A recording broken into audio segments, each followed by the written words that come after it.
श्री गणेशोत्सवाच्या पार्श्वभूमीवर राज्य उत्पादन शुल्क विभागाच्या वतीनं दमदार कारवाई करण्यात आली असून 12,70,320 रुपयांचा मद्यपी या संदर्भाचा मुद्देमाल जप्त करण्यात आला असून मद्यपींवर कारवाई देखील करण्यात आली आहे।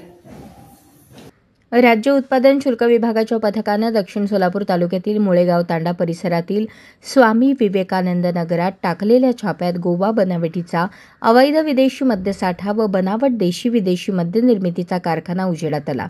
मंगळवार 2 सप्टेंबर रोजी टाकलेल्या छाप्यात जवळपास 12,70,320 रुपयांचा प्रोव्हिजनल गुन्ह्यातील मुद्देमाल जप्त करण्यात आला। गणेशोत्सवाच्या पार्श्वभूमीवर ही एक्साईजची मोठी कामगिरी मानली जात आहे।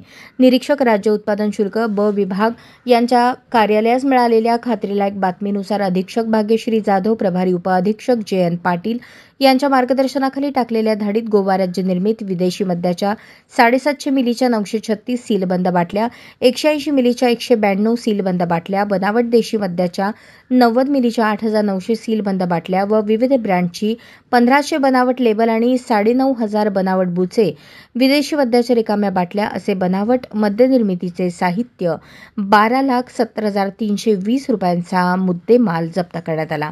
या गुन्ह्यातील संशयित आरोपी शिशुपाल धनु राठोड फरार असून त्याच्याविरुद्ध गुन्हा नोंदवण्यात आला आहे।